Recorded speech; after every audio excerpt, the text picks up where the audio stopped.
My name is Monica Eisenberg. I also have a traditional name. My name is Princess Mumbi of the Visa people.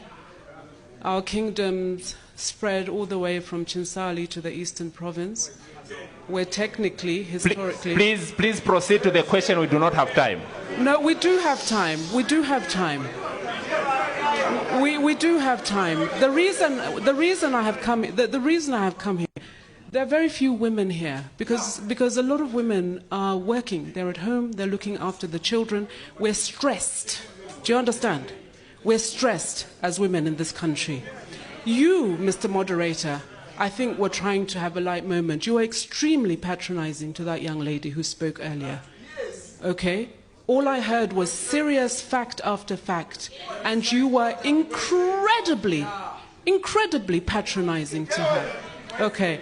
So, I'm not politically active, but I have a huge concern.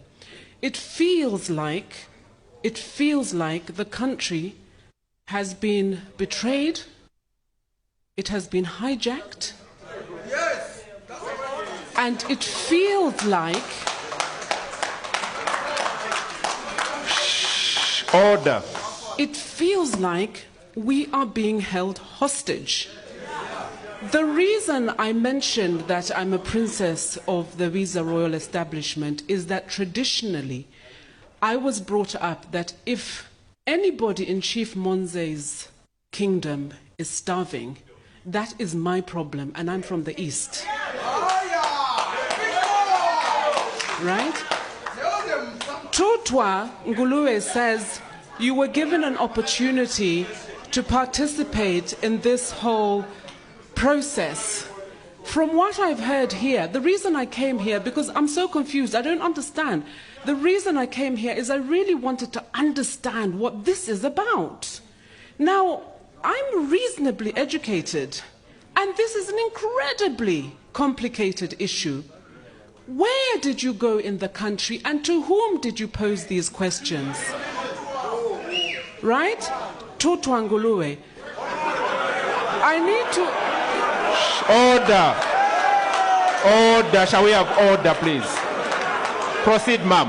Thank you. Proceed. I'm so sorry. I'm not engaged, and the reason I'm asking is that I'm not saying that I am speaking on behalf of the royal establishments in this country.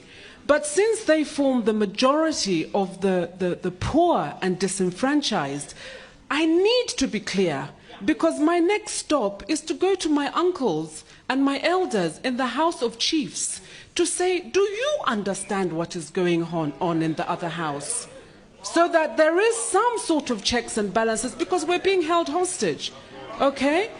Now, my final question is, how? And by the way, before the Christians came here, we had our own religions. We were doing just fine. Number one. Number two, in my part of the world, we were Muslim first before people converted to Christianity. So I was very concerned about what Linda said about, being a Christian nation, being aspirational. What it feels like, again, is that we're moving closer to a theocracy. You have taken advantage of the poor, you have taken advantage of superstition, and you bring this National Day of Prayer.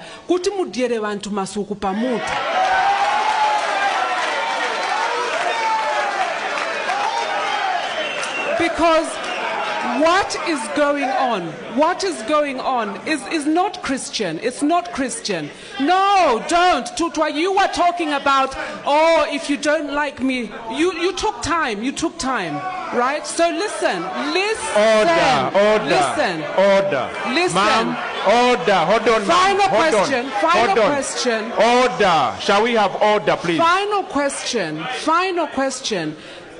So does it mean that if this bill goes through and I'm talking to people and I say, oh, our ancestors are not pleased with this, well, the Christians now come to me and saying, no, she's an ancestor worshipper, let's arrest her and so on. But my final question, please, Mr. Mwimbu, Honorable Mwimbu, Linda and Mr. State Counsel, how can we get rid of this thing immediately?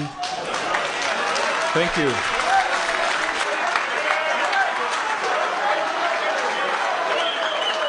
Thank you.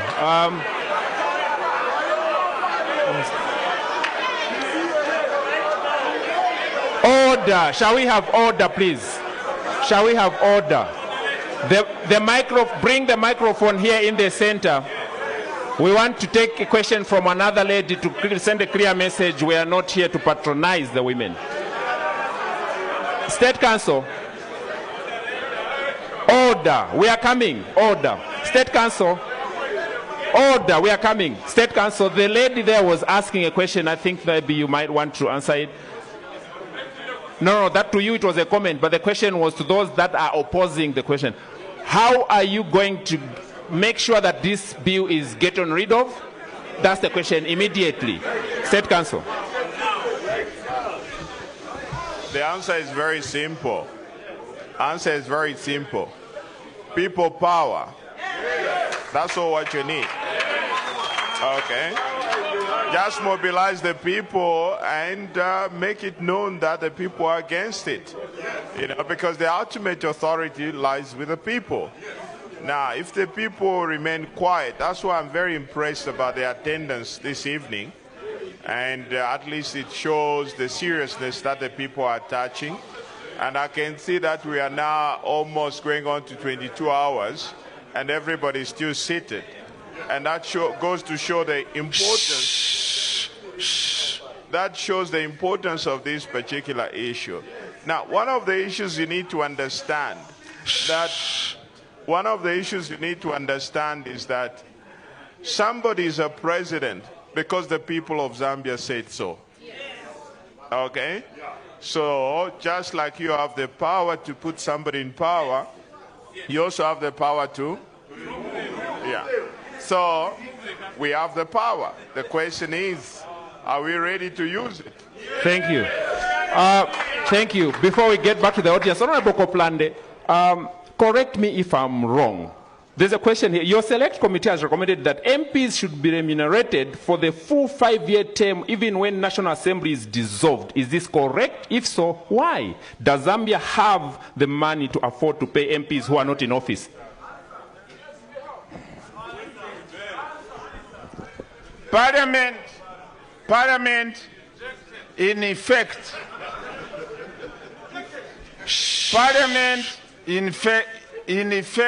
Parliament does not die.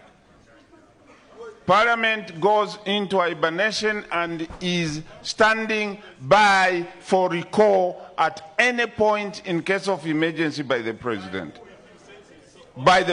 That is the position on Parliament. So that in effect, Parliament simply prologues, but can be called back at any time in case of an emergency or in a worse situation. Order. So Parliament runs for a full 5-year term. That is the position. Thank you. Thank you.